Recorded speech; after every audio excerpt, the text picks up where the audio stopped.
하나님께서 오늘 주시는 우리의 말씀입니다. 구약성경 창세기 20장 14절부터 18절까지 말씀입니다.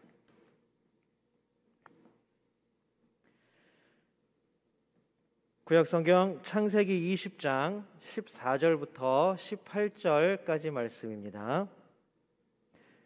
저 여러분이 한 절씩 번갈아 가면서 읽겠습니다. 제가 먼저 읽겠습니다. 아비멜렉이 양과 소와 종들을 이끌어 아브라함에게 주고 그의 아내 사라도 그에게 돌려보내고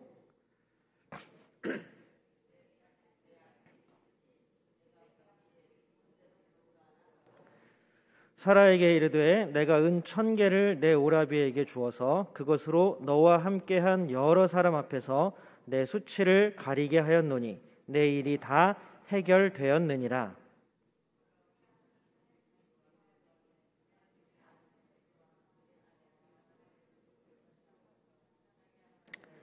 함께 읽겠습니다. 여호와께서 이왕에 아브라함의 아내 사라의 일로 아비멜렉의 집에 모든 태를 닫으셨음이더라. 아멘. 하나님의 부르심에 응답하여 보인 우리 모두에게 하나님의 은혜가 넘치기를 주님의 이름으로 소망합니다. 또 우리 가운데 참 좋으신 주님의 평화가 넘치기를 축복합니다. 우리 같이 함께 인사 나눌까요? 우리 사랑합니다. 축복합니다. 우리 같이 인사 나누겠습니다.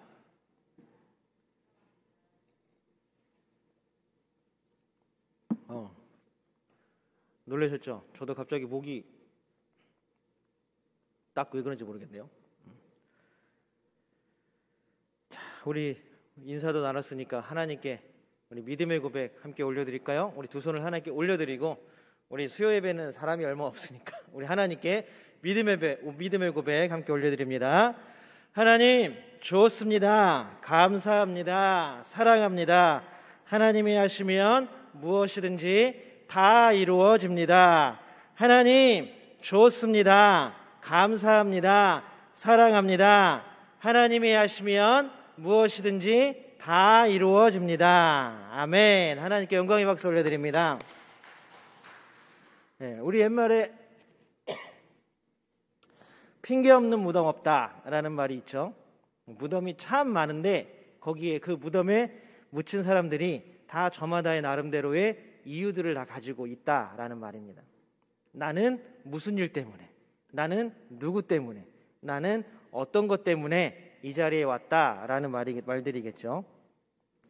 모든 것이 자신의 책임이 아니라 다른 누군가 때문에, 다른 어떤 상황과 형편들과 조건 때문에 이런 일이 발생했고 내가 지금 현재 처해 있는 상황들에 처했다라고 말하는 것일 것입니다.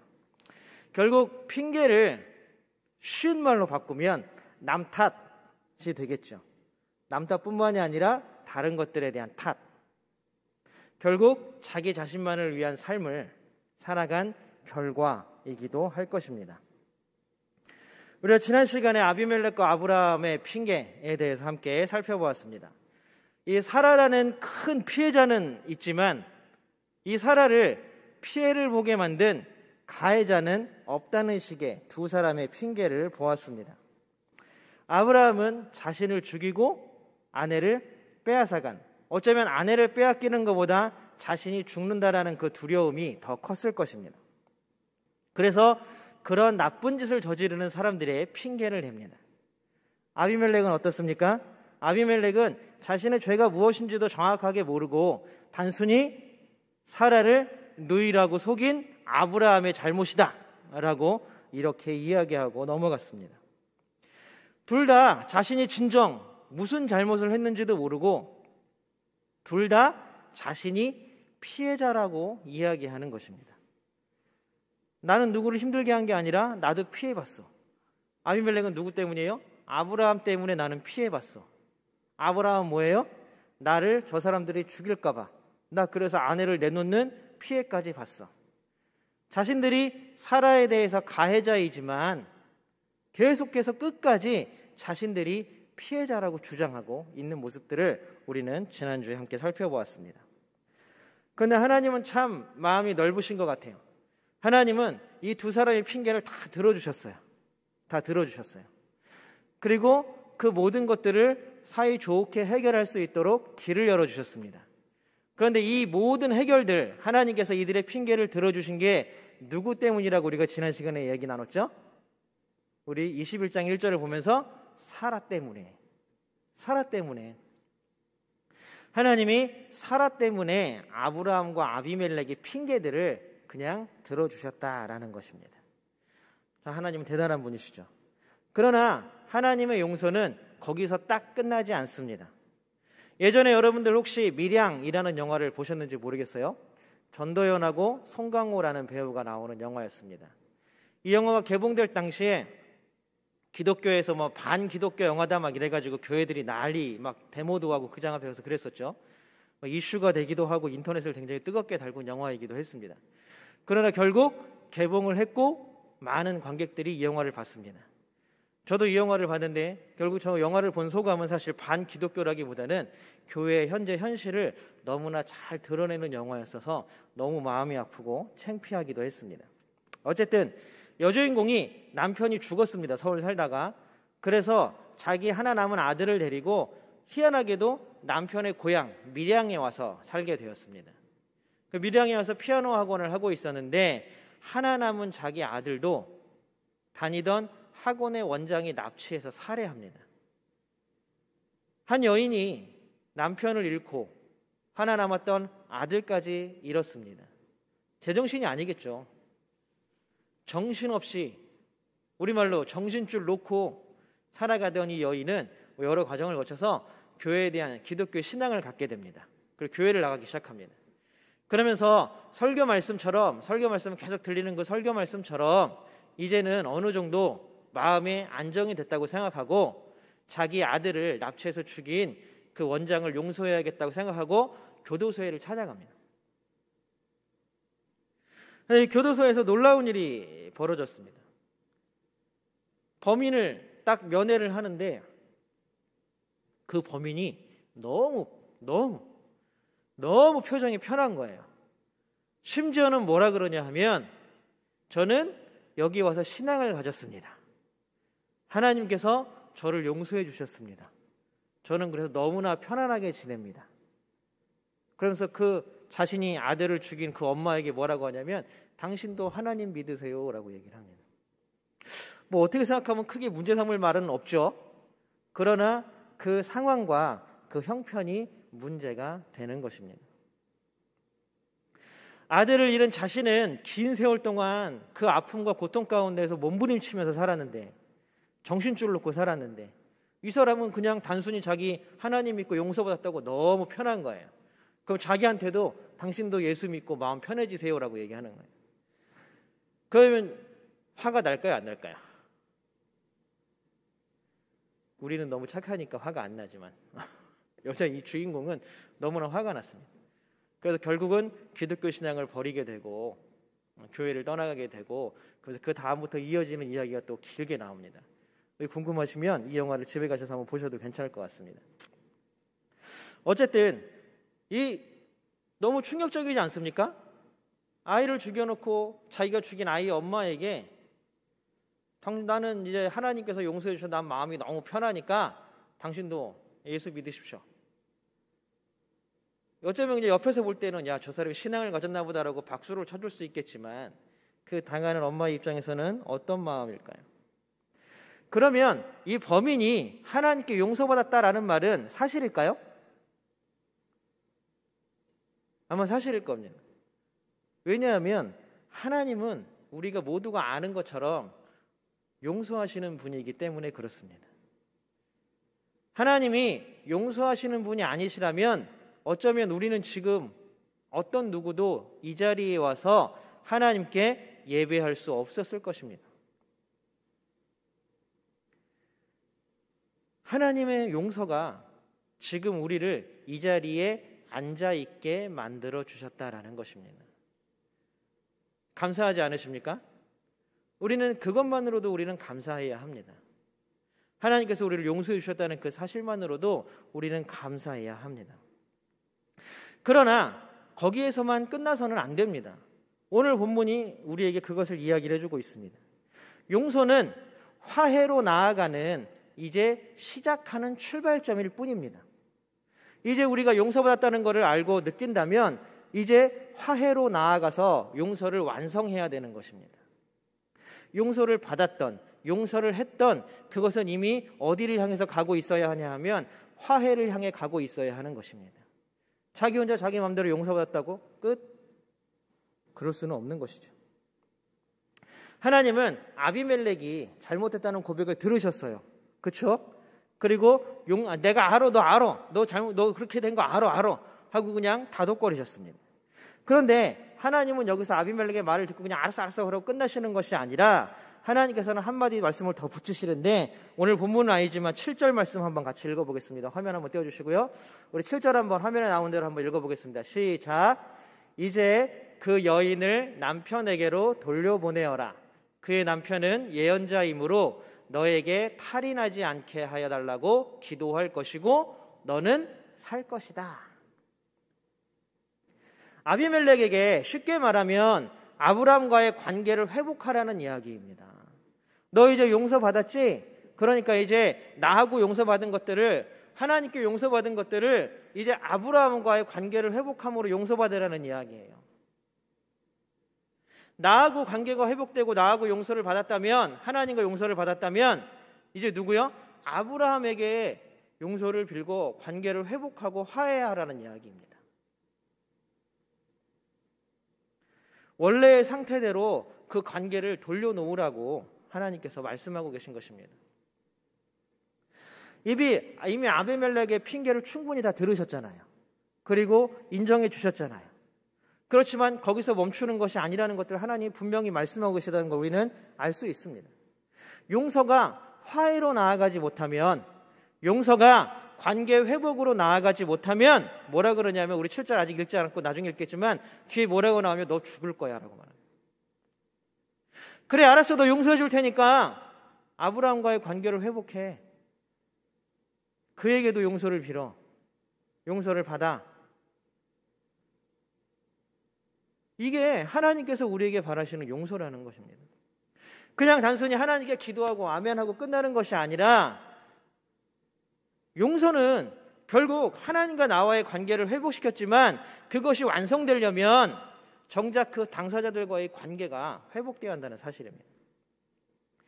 김영복 목사님이라고 워싱턴 사김회 교회를 목회하고 계신 김영복 목사님이 가만히 위로하는 마음으로 라는 책에서 이렇게 썼습니다. 상처를 만들어낼 수밖에 없는 관계를 고치는 것을 용서라고 부르고, 또한 그 고쳐진 상태를 화해라고 부른다. 무슨 얘기냐 하면 결국 상처를 만들어낼 수밖에 없는 관계끼리 파탄나잖아요. 싸우잖아요. 지금 아브라함과 아비멜렉과 사라의 관계가 완전히 파탄나고 깨져버렸습니다. 그러면 이 관계를 고치기 시작하는 시작점이 뭐냐면 용서예요.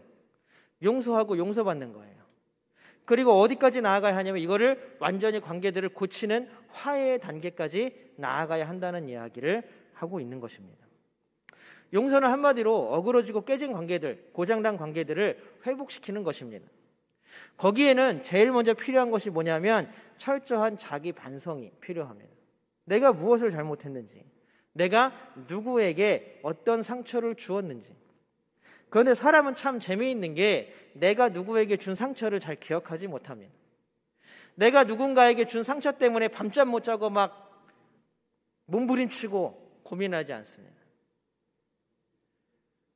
우리가 고민하는 것은 뭐예요? 내가 받은 상처 때문에 고민하고 내가 받은 상처 때문에 몸부림치면서 괴로워합니다.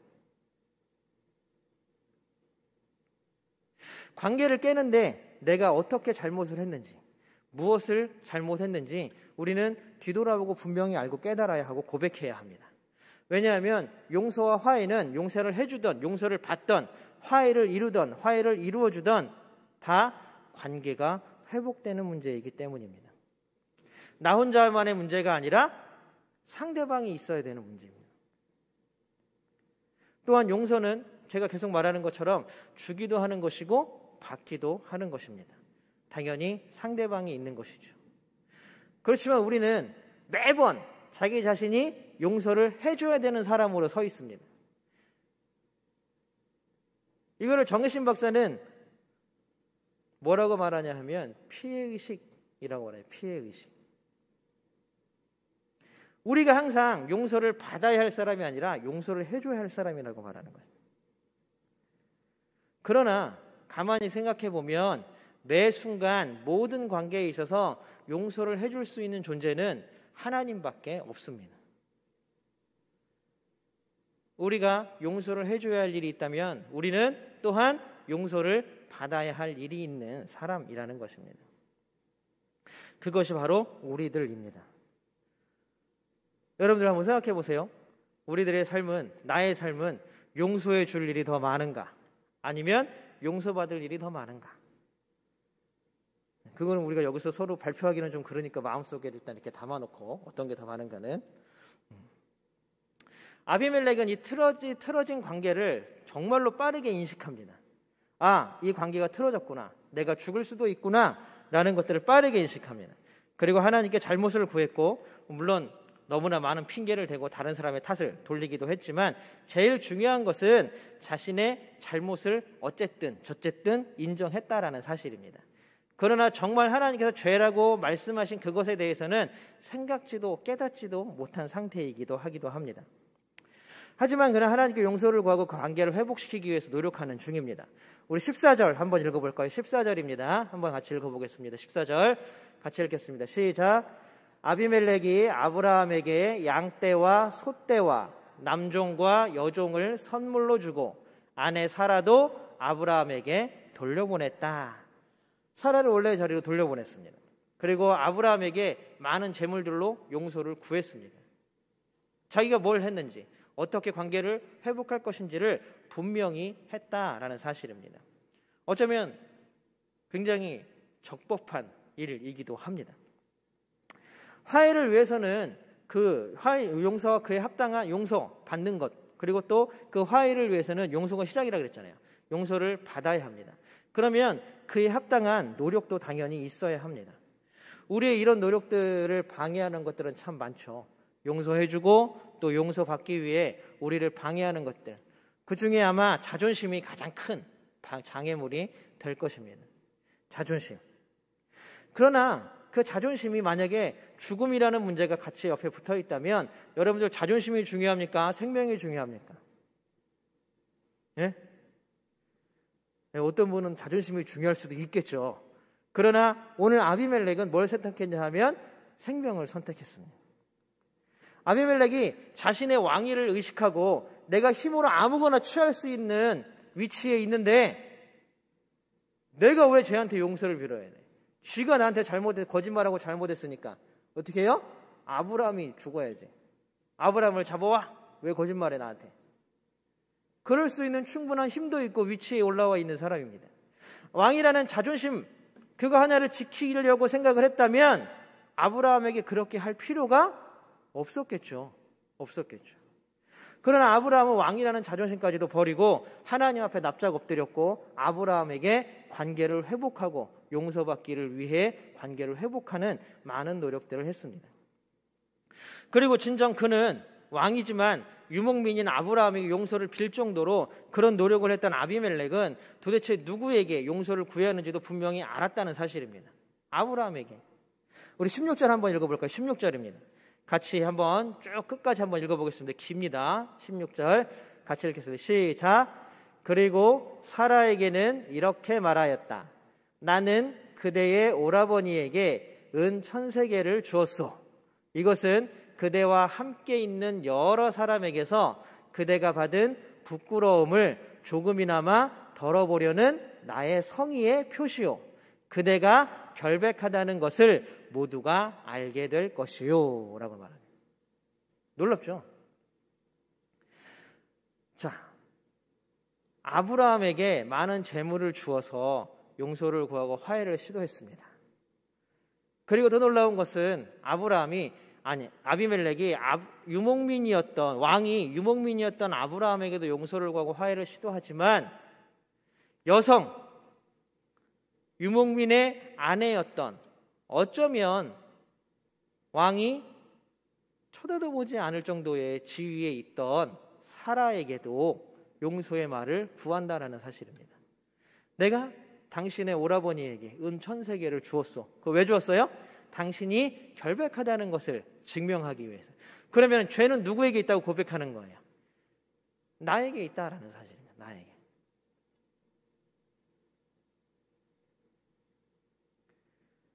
진정한 피해자가 누구인지 아비멜렉은 여기서 잠깐이나마 고백하고 넘어가는 것이고 자신의 잘못을 인정하는 것입니다.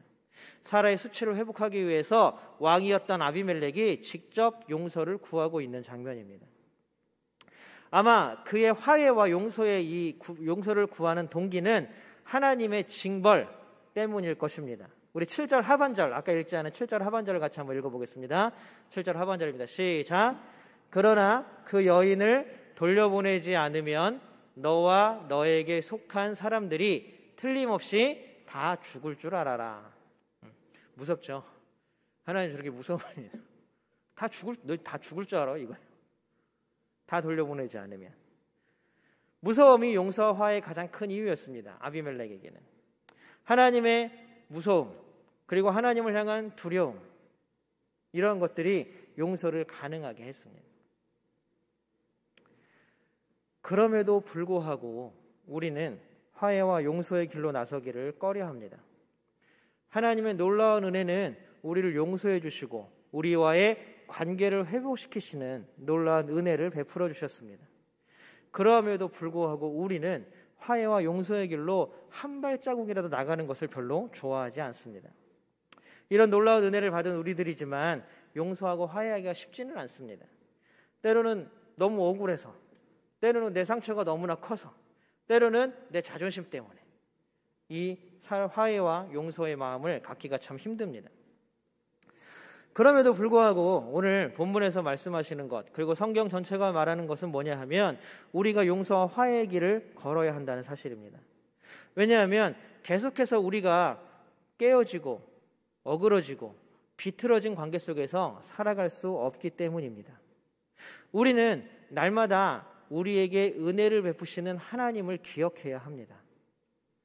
아무 조건도 없이, 아무 대가도 없이 우리를 위하여서 자신의 생명까지도 내어주신 예수 그리스도, 자신의 외아들을 이 땅에 내보내셔서 십자가에서 그 목숨을 취하시기까지 한 하나님의 그 사랑, 그 놀라운 은혜를 입었습니다.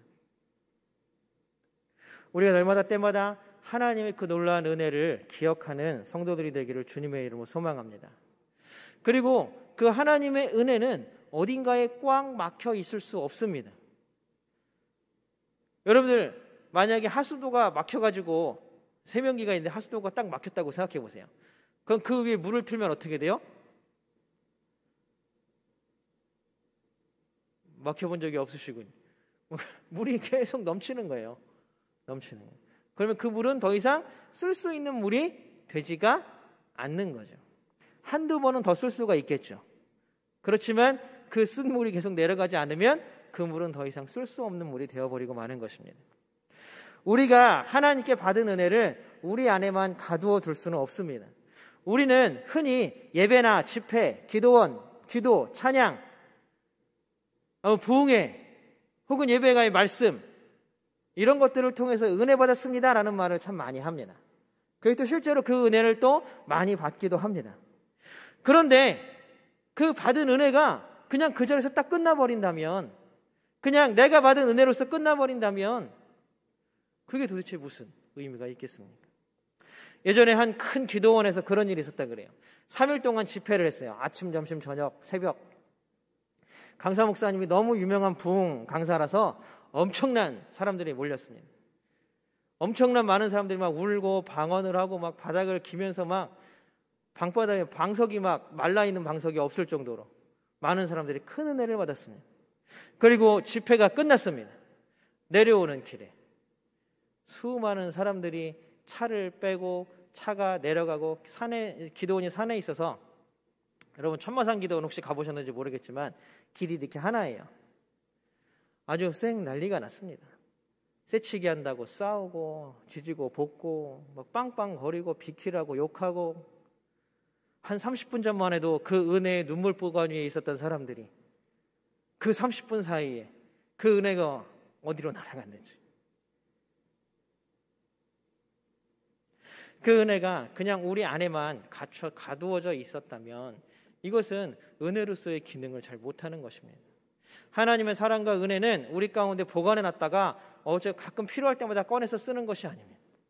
하나님의 은혜는 매 시간 우리를 향하여서 흘러오고 있습니다. 우리가 깨닫든 깨닫지 못하든 하나님의 사랑과 하나님의 은혜는 우리를 향해서 계속 흘러나오고 있습니다. 그런데 그거를 우리가 마음을 딱 받아들이고 내 것만 받는다라고 생각한다면 그건 이미 넘쳐서, 그리고 이미 그것은 사용할 수 없는 은혜가 되어버리고 맙니다. 하나님의 은혜는 흘러가야 합니다. 하나님의 은혜는 내가 은혜를 받았으면 나를 통하여 우리 만나는 모든 사람들에게 흘러가는 은혜가 되어야 합니다. 우리 17절 같이 한번 읽어보겠습니다. 17절입니다. 같이 읽겠습니다. 시작. 아브라함이 하나님께 기도하니 하나님이 아비멜렉과 그의 아내와 그의 여종들이 다시 아이를 가질 수 있도록 태를 열어주셨다. 하나님은 복의 근원으로 삼으신 아브라함을 통하여서 아비멜렉의 모든 문제들을 해결해 주십니다. 아브라함을 통해서예요. 하나님이 직접 아비멜렉이 하나님 나 용서해 주세요 이렇게 잘했잖아요. 용서도 하고 화해도 했잖아요. 그래 잘했다. 내가 너에게 내린 저주를 풀어주겠다. 이렇게 하신 것이 아니라 복의 근원으로 삼아주신 아브라함을 통하여서 아브라함에게 내렸던 저주를 거두어 가셨다라는 말입니다. 이게 바로 그리스도인이고 이게 바로 복된 사람이 되어야 하는 것입니다. 복된 사람이 바로 이런 역할을 해야 되는 것이고 그리스도인이 바로 이런 역할을 해야 되는 거예요. 그런데 과연 우리는 그런 역할을 하면서 살아가고 있습니까?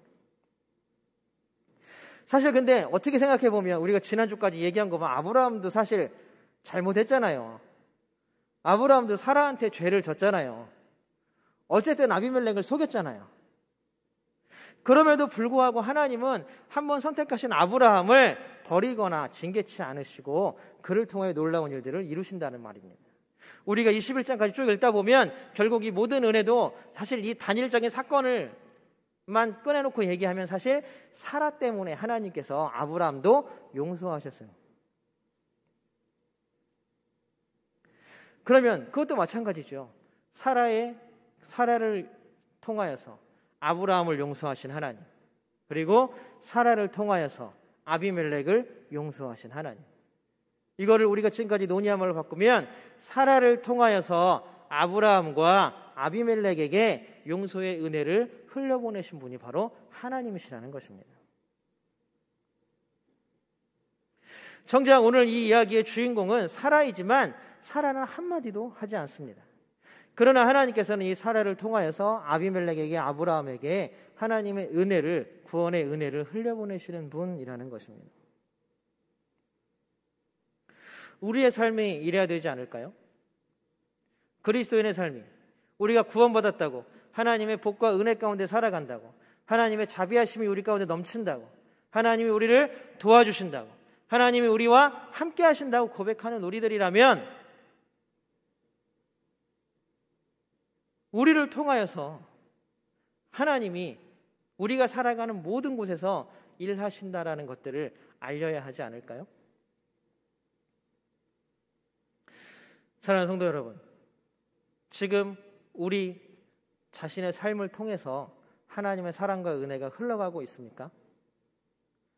우리를 통하여 하나님의 은혜는 우리 자녀들에게, 우리 가정에게, 우리 이웃들에게, 우리 교회와 성도들에게, 또 우리 삶의 일터, 터전, 직장 위에 하나님의 은혜가 나를 통하여 흘러가고 있습니다. 우리는 믿음으로 된 아브라함의 후손인 줄로 믿습니다. 주일날 우리 이 얘기 했었죠. 예수 그리스도 안에서 우리는 아브라함의 믿음으로 된 후손입니다. 하나님의 약속이, 아브라함에게 주어진 그 약속이 예수 그리스도를 통하여서 우리에게도 동일하게 주어졌습니다. 그러면 우리도 복의 근원입니다. 우리를 통하여서 많은 사람들이 하나님의 은혜와 사랑을 경험해야 하는 것입니다. 우리의 삶이 하나님의 은혜와 사랑을 흘려보내는 삶이 되기를 주님의 이름으로 소망합니다. 가정에서, 또 우리 자녀들에게, 우리 교회와, 우리 섬기는 우리 교회와 우리 다른 모든 성도들에게, 또 우리의 이웃들과 우리의 직장에 만나는 모든 사람들에게 하나님의 은혜를 풍성히 흘려보내는 복의 근원된 그리스도인들이 다 되시기를 주님의 이름으로 축복합니다. 그것이 바로 그리스도인인 우리가 끼치는 선한 영향력이라는 것입니다. 용서와 화해, 하나님께서 우리에게 부어주신 구원의 은혜, 그 놀라운 것들이 우리를 통하여서 이 세상에 차고 넘치도록 흘러가기를 주님의 이름으로 축복합니다. 함께 기도하겠습니다. 사랑하는 하나님, 감사합니다. 날마다 우리와 함께 하시는 놀라운 은혜가 우리 가운데 넘치게 부어 주시옵소서.